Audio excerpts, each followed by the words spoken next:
it's the end of the week and we have lots of politics to discuss, shall we? Why does Ukraine need those F16 jets so much? And what's the problem with their transfer? When can Ukraine actually return Crimea? What's Russia's biggest accomplishment in this war, according to their propagandists? And did Boris Johnson successfully convince the American Republicans to give Ukraine more weapons? Hi, my name is Yulia and you're watching The Brief, where we talk about everything that happened in and pertaining to Ukraine in the week thus far in under 20 minutes. Let's go!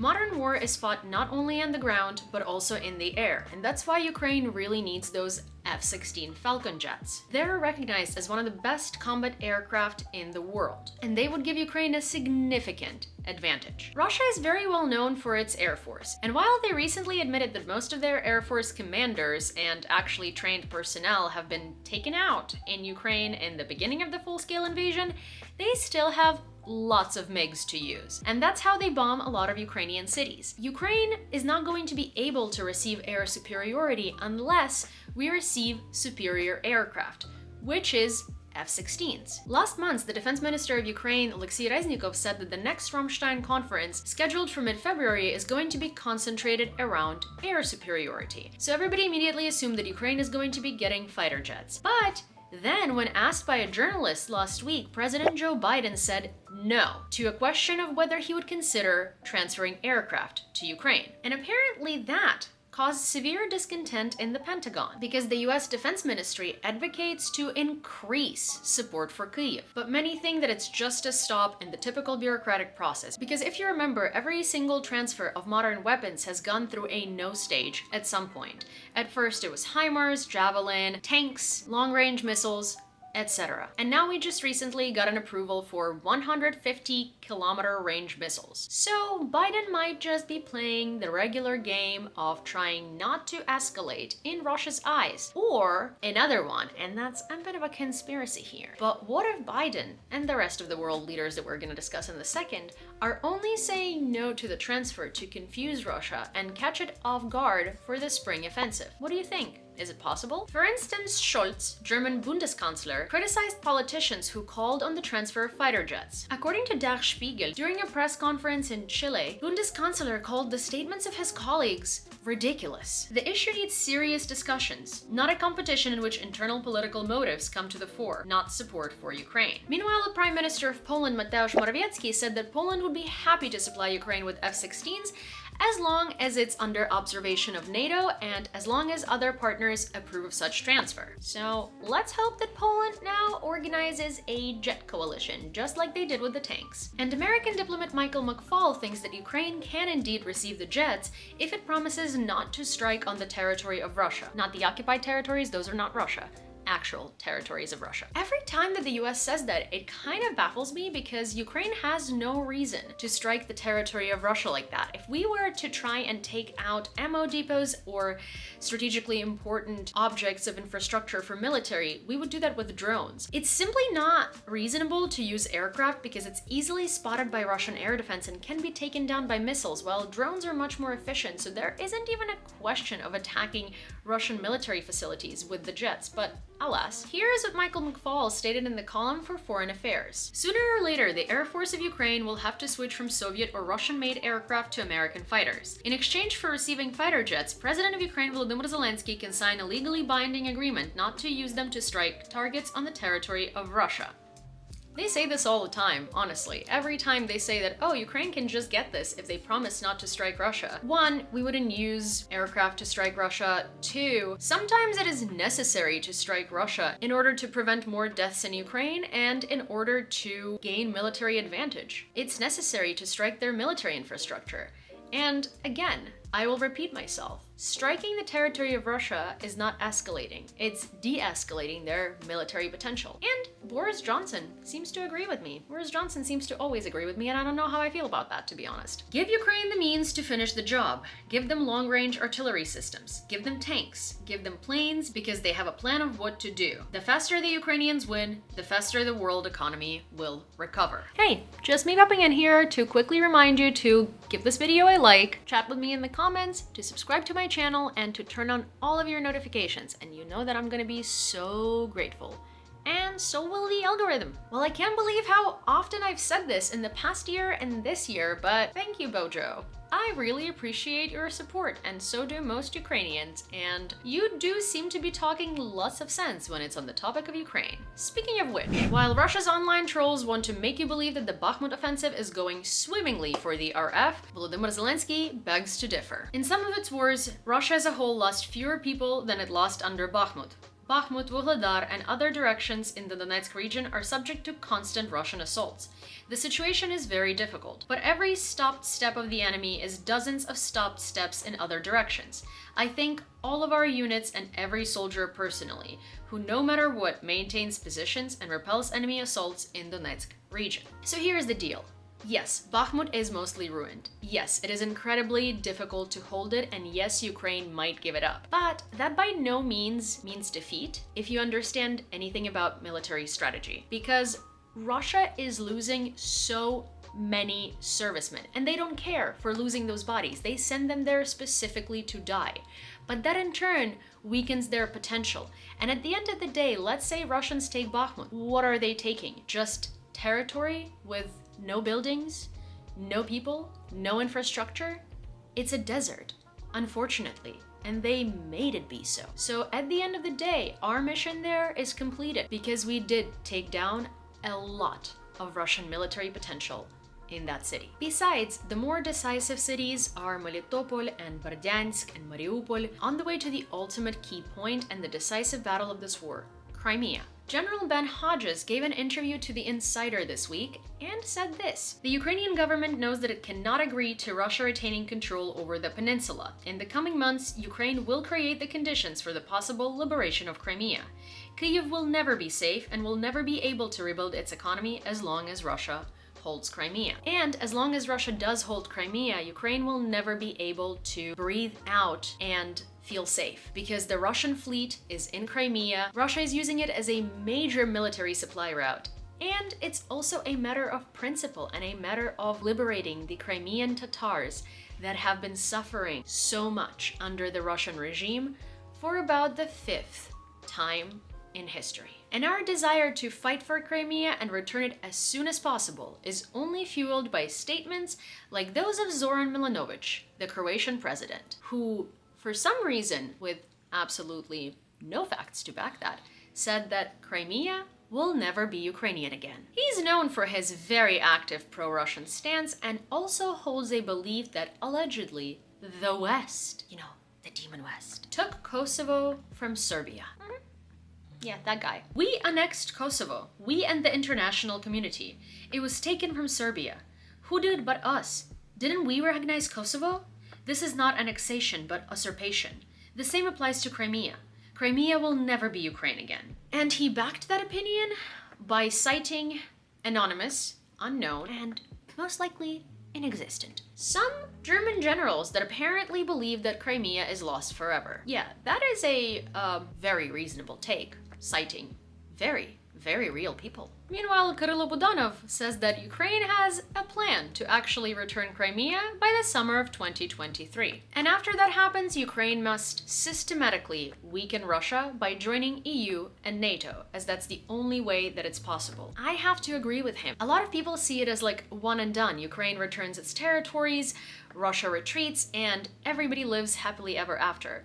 But no, because that has happened a lot of times throughout history now, and Russia still kept attacking years and years later. Later in this brief, we're gonna discuss a very interesting stance on how this invasion actually was very possible to avoid if only NATO had some foresight that Ukraine had, and warned NATO about. But for now, let's focus on what Budanov said. Our tasks are the systematic and stable weakening of the Russian Federation. For this, we must actively enter Euro-Atlantic and European structures: political, economic, security, legal, humanitarian, and educational. Finally, we must have some form of control over the new post-war Russian Federation, so that what happened to Ukraine will never happen again, similar to how Germany was treated after World War II, with reparations and with legal documents preventing them from acquiring new territories. And further backing Budanov's point, Jens Stoltenberg, the Secretary General of NATO, believes that Russia is preparing a new offensive, and they still have a plan to take over the entirety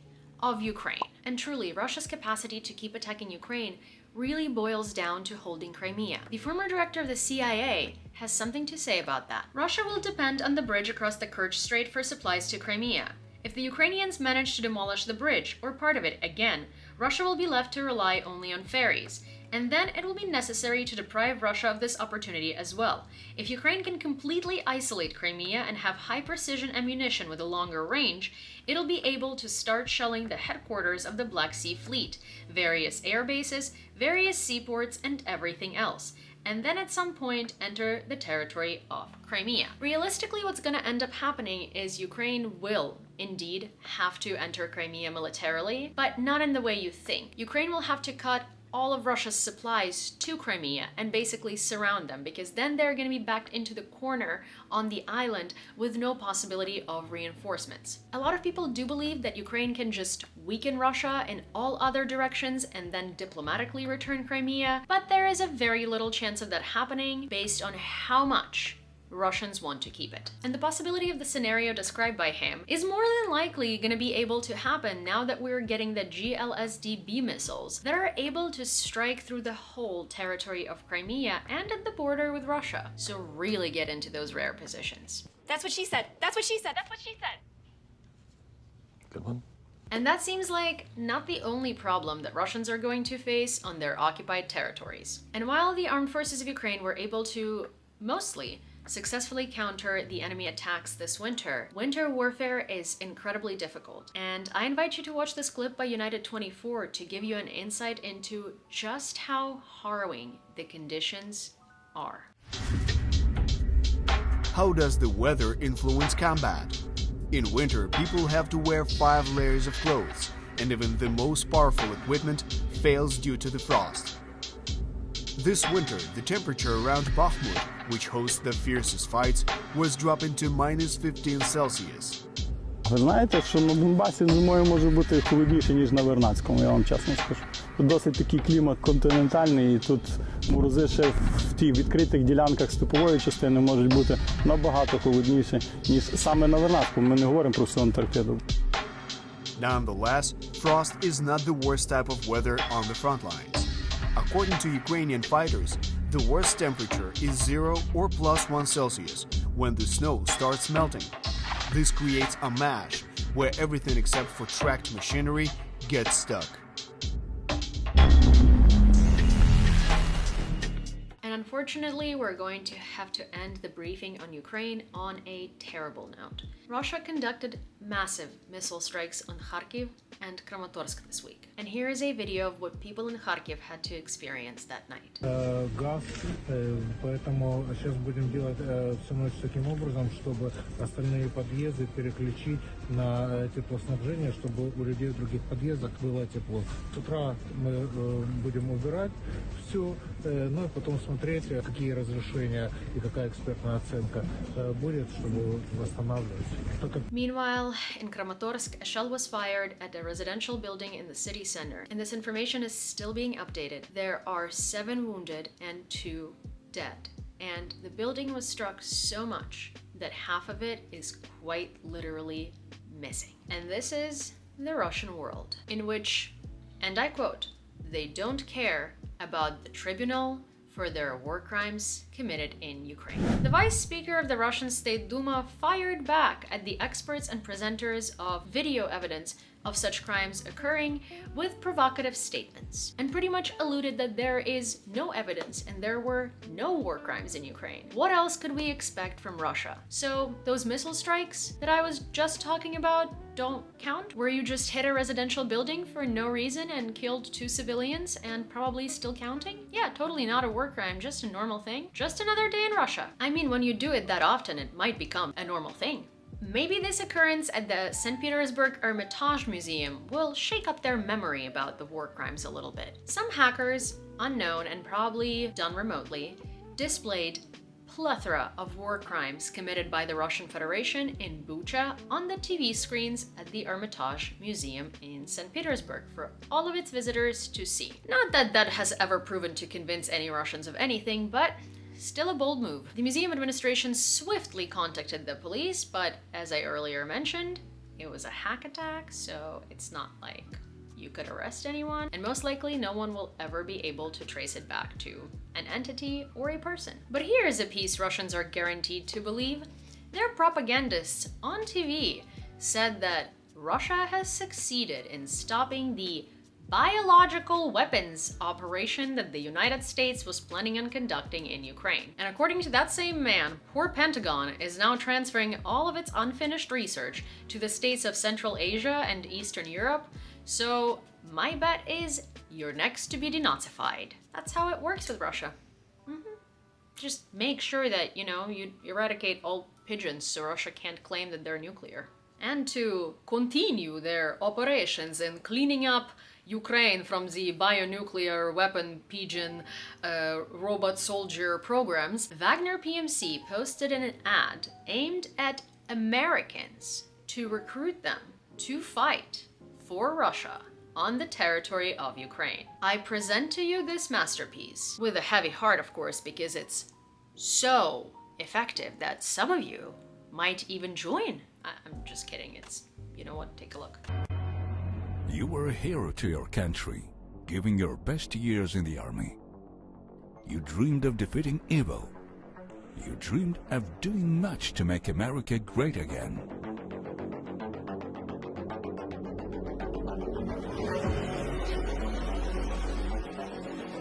But in reality, you saw criminal others, the destruction of nations, the death of civilians, and all for the will of a bunch of families who thought they were earthly gods, deciding who would live under their rule and who would be destroyed.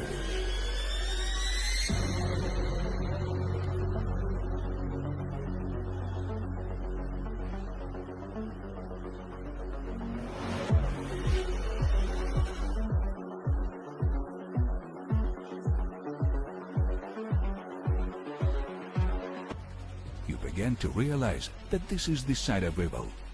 This is not the America the founding fathers dreamed of. It has become the focus of the evil that is destroying the whole world. And today, the only country fighting this evil is Russia.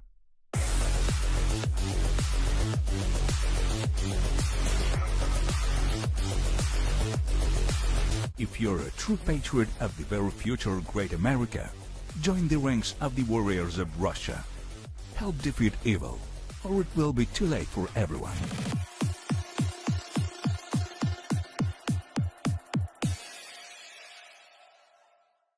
Let me translate this ad for you. For a lucrative amount of 240,000 rubles for 3 months of service, we offer you to come and die on the front line in Ukraine. Just by the way, I just looked it up, and that amounts to $3,430.29. So about, what, $14,000 a year to give your life in the name of Russia and most likely never come back? Hey, sounds like a great deal. I feel like you could make better money flipping burgers at McDonald's. Am I wrong? Sorry, correction here, I had to. I just looked it up and actually I was wrong. It is 240,000 rubles for 6 months of service. So you would be making a whooping 6K on the front line in Ukraine, fighting for Russia. good luck. And that money will most likely never make it to you because Russia will probably spend it on buying weapons from North Korea, which could give it a vital lifeline that it has been lacking for so many decades now. The journalists from Bloomberg believe that Russia's need for weapons to continue the full-scale invasion could be a salvation for North Korea. Let me remind you that it's the second most sanctioned country in the world, so they really need some import-export activity. So generous of Russia to provide it. Such a good neighbor. The analysts point out that North Korea has a surplus of high-tech 20th century artillery that is now getting a so-called second wind of revival on the Ukrainian front lines. Where are the Russian trolls screaming that Russia has such a great production capability for weapons, huh? Such great production capability that they need to buy, literally, 1900s weapons from North Korea. And of course, as witnessed by my previous statement and by my coming one, the sanctions totally don't affect the Russian Federation because, as they say, they're so good at manufacturing everything and they have everything they need. So anyhow, the Russian car manufacturer Avtovaz is facing a shortage of paint and varnish. Our favorite Lada Kalina, otherwise known as the reason every Russian mother wishes to send her son to the front, is now only available in 3 colors: dark green, white, and black. And the website ambiguously says that the cars in other shades might not be available until March. Well, I would say probably longer than that. Oh, and servicing fees for the infamous Lada have been increased as well. The sanctions are not affecting their manufacturing capabilities at all. I think we've had enough fun with Russian madness this week, and it's time to move on to international affairs. World leaders believe that Putin's place is in front of the International Criminal Court. The heads of the foreign affairs committees of the parliaments of 19 countries and the EU issued a joint statement. They believe that Russia has to be held accountable for international crimes in Ukraine. They advocate for the creation of the Special International Tribunal, and it was signed by these countries: Estonia, Latvia, Lithuania, Poland, Czech Republic, Denmark, Finland, Spain, Norway, and Germany, the Netherlands, Belgium, Slovenia, and Sweden, Ukraine, Bulgaria, Croatia, Ireland, the UK, and the EU. And it seems like it's statements like these and plethora of international support and action rather than just words are what drives countries like Israel to drop bombshells and flip their attitude. They no longer exclude the possibility of the transfer of the Iron Dome air defense systems to Ukraine, which they have said a hard no to before, and were only willing to provide humanitarian aid for Ukraine. And this statement comes as very interesting and kind of shows their hypocrisy, because earlier Israel said that systems like Iron Dome are not intended for use in countries as huge as Ukraine. I mean, they could be used for individual cities, right? Those are not as huge as Ukraine. Food for thought. And if you thought that was a bombshell, I'm about to give you another one. Remember how Boris Johnson met with the representatives of the Republican Party in the United States to convince them to give Ukraine more weapons this week? Well, after that, he made a shocking statement. At some point, Putin, seemed to threaten me and said, "Boris, I don't want to hurt you, but with a missile, it will only take a minute," or something like that. But I think, judging by his very calm tone, his detachment, he was just playing along my attempts to get him to negotiate. So essentially, Putin threatened Boris Johnson with a missile strike before he invaded Ukraine. Yeah, that's totally not a red flag. Boris Johnson allegedly, well, according to him, in turn told Putin that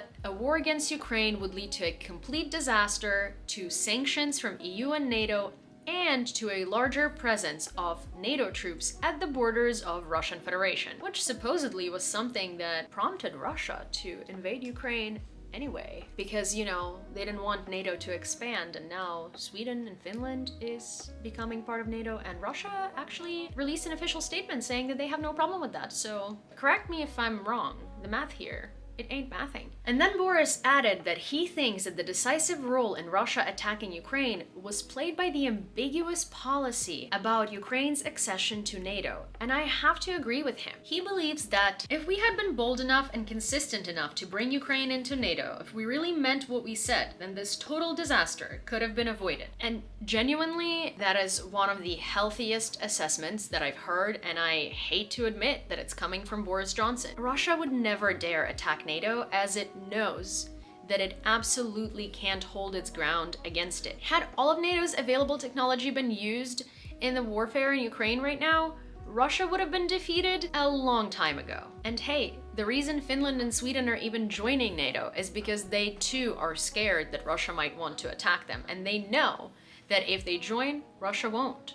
So there is really nothing to say here. And to wrap up, we're gonna talk a little bit about the Olympic Games and their potential decision to allow the athletes from Russia and Belarus to compete under the strict rules that those athletes are not going to be wearing the country's flags, representing the countries directly, or supporting the war, because of course they can't lie about that, right? Strict conditions. But anyways, lots of countries have a huge problem with that, including Ukraine, because athletes can't go to the Olympic Games and represent a country that's committing a genocide currently. First of all, it's morally wrong, and second of all, it gives exposure to those athletes, exposure to Russia, and it normalizes Russia's participation in the world's events, which it shouldn't have the opportunity to do given their aggressive invasion of Ukraine. And so Poland took a stand against that. The Minister of Sports of Poland said that an effective coalition of countries that take a stance against this decision by the Olympic Committee must be created, and he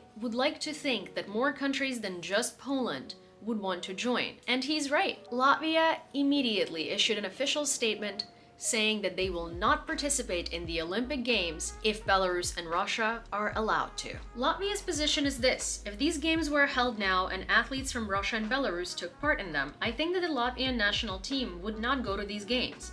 We hope that the war will end, Ukraine will win. This will be a completely new situation and new rules of the game. Of course, in this case, Latvian athletes will also be able to participate in such Olympic Games. The official also noted that the Olympic Committee of Latvia plans to appeal to international colleagues to take a similar stance. Thank you for always supporting us, and thank you for always doing the right thing. So that's all I have for you for today, and if you enjoyed this video, you know what to do. Please give it a like, leave a comment, subscribe to my channel, and turn on all of your notifications so you don't miss when the next one comes out. And as always, check your sources and don't fall for propaganda. And I will see you on Wednesday. And maybe if you want to support me, I could see you as a new channel member or a new subscriber to my Patreon. Okay, see ya!